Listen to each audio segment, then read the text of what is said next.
speaking of name drops, Mark Hamill. You've been dropping his name all morning, Jake. Tell us the latest out of him. This is a gear of Mark Hamill that most of us have never seen. I mean, have you even seen this? I mean, the only other sort of comparison, it's Mark Hamill playing a bad guy, and the only other comparison that I could give you is that he voiced the Joker on the Batman animated series for a long time. He was the voice of the Joker. So in that sense, but like in terms of physically seeing Mark Hamill, in fact, it's actually the first F-bomb he's ever dropped in a movie.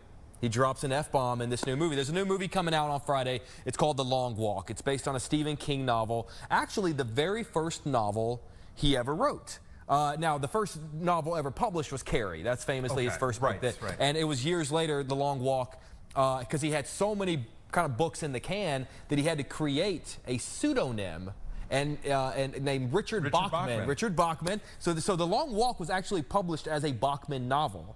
And then later, once King sort of got to the point where he was like, I'm just going to put books out. I don't care how many I put out at a time. It came back out as a Stephen King novel. Jake, Jake and I both happened to read this book in high school. I remember it was called the Bachman books. Yeah, the Bachman books. Yeah, there were 4 exactly right. little novellas. Exactly right.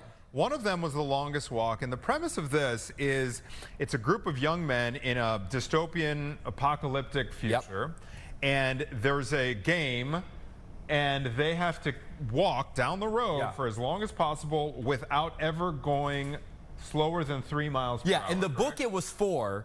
And then for the movie, Stephen King said, you know, you should probably change it to 3 because 4 is kind of fast. 4 is a lot. 4 is a lot. 4 miles an hour for, we're talking what, I think they walk like, like I think they walk 2 or 3 days.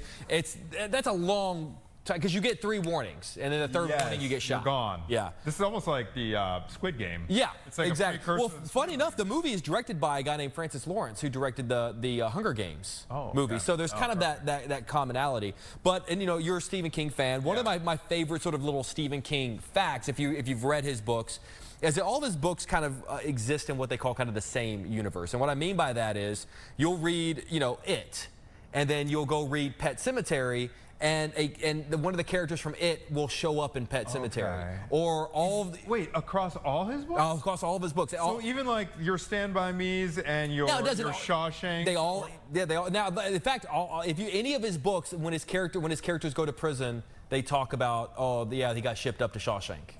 They all kind of exist. So I love this idea of all of the characters existing in the same. And the reason I brought that up is because I'm such a Stephen King fan, I knew that Star Wars had been, listen, if I'm going to interview Mark Hamill, I'm going to find a way to bring up Star Wars. Star Wars has been name dropped in the works of Stephen King over the years. And the way I interpret that is, well, if Star Wars exists in the world of Stephen King, then that must inherently mean that Mark Hamill exists in the world of Stephen King.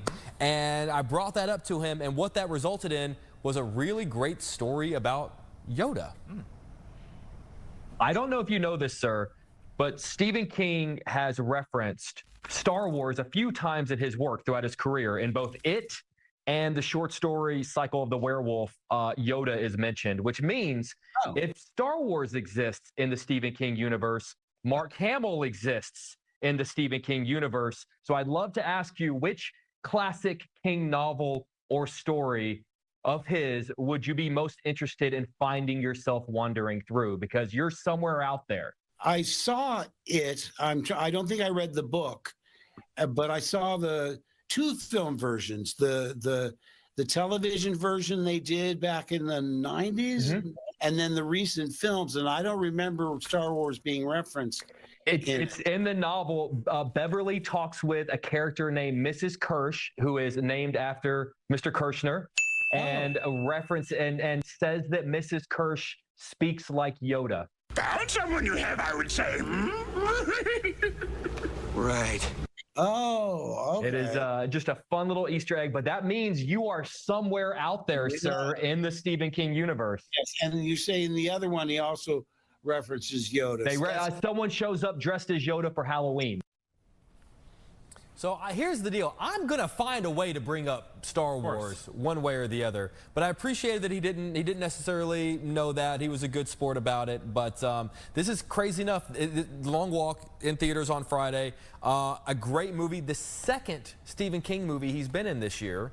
He was in a film called The Life of Chuck, which is, as of right now, what is it, September 8th, still my favorite movie I've seen so far this year. That's a Stephen King That's story Stephen King, as well? yeah. Now, he wrote it obviously a little bit later in life. That Life of Chuck is much more in the vein of like a Stand By Me or a Shawshank or a Green Mile, whereas The Long Walk is more in the vein of a Shining or a Pet Sematary. This goes in theaters this weekend. Yeah. What did you get a I saw it. Of Yeah. it? Do you have anything without spoiling? You know, we mentioned the premise, but any early thoughts? So it's incredibly well done, and here's what I can tell you. Even if you've read the book, there are enough changes to make it so that you don't know everything that's going to happen. Okay. But it's true enough, and it also, you see, you know, a movie like this, and you hear a story like this, and you just go, like I said, he was 19 when he wrote it, and you just think to yourself, how does a 19-year-old come up with something like that? It's just, I mean, whether you like his horror stuff or not, because I know a lot of people don't, you can't deny he's one of the great writers of all time. Oh, you know, anyone who has the ability to write It and The Shawshank Redemption, who has the ability to write Cujo and The Green Mile, you know, it's just, you know. Talk about range. It's, yeah, very much so. I mean, Stand By Me, for example, is one of the great coming-of-age movies of all time, and that is, I mean, there's some macabre stuff in the fact that there's the whole thing is a body. The whole thing is a body. But yeah, and I believe the novella was called The Body. Yes, it was called The Body. But that's not really. It's almost like a. It's the delivery mechanism. Yeah, the MacGuffin. Thank you. Yeah. For these four boys' friendships. Yeah. Well, that is fascinating. I'm definitely going to be checking that out. Do you have a favorite Stephen King adaptation? I would definitely say Shawshank. Oh, I mean that's. I would definitely say Shawshank. I know I'm not alone there. Yeah. Stand By Me is up there as well. Yeah. So I'd say those two. Yeah. How about for you? He would hate me for saying this, but Kubrick's The Shining. I know he hates it because it's not. It loses the spirit of the book and it loses what the point of the book is about, but because the book is supposed to be about alcohol recovery or about alcoholism. Alcohol recovery. But man, this Kubrick's The Shining just gets me every time, man. Gets me every time. You know, I went to my first drive-in movie experience on Friday. How was that? That's great. right. You it was great. Refresh my memory on what I went to Chi-Town Movies and saw John Carpenter's 1978 masterpiece Halloween. Oh, that's fantastic. Perfect. We had a great time. Daenerys sat in the back of the Bronco with it. You know, you did the thing where, you back the Bronco in and you open up the top and watch the whole. It was fantastic. The drive-in, for those unfamiliar, did you say it's out in McKen? It's off of Troop. Okay. Yeah, off of Troop. So, I mean, 15-minute drive from downtown. Very easy. They had a double feature. The first. I have been in this market since 2007, Jake. I didn't know there was a local drive. I thought you had to drive to the boonies. No, man. Very 15 minutes. And is it the same old school? Okay, so my memory, I've only been once. I saw T2 Judgment Day. Oh, that's a great one. Yes, opening weekend with my dad. He let me see the R movie for that one release. Come on. And I remember the speaker for the audio pulls right up to your, it was like the rear view mirror. Well, normally I always saw images of the speaker clipping onto your window, you rolled your window halfway up and you that's right. On. No, they don't do that now. Now you have two options. You can rent a boom box and tune it in. So it's tuning into an FM station. Okay. So you tune in, you can rent the boom box. And so it's piped into your car. Or you leave the battery on in your car if you trust. I wouldn't do it for The Godfather, but for Halloween's 90 minutes long. You just leave the battery on and then just tune it in. Godfather. Yeah. You're out of battery. Yeah, you're out of someone's going to jumpstart you to leave Chi-Town Movies. But no, we had a great time, and it was there was a double feature. We skipped the first one. Shrek was the first one. We didn't really, Yeah. But no disrespect to Shrek.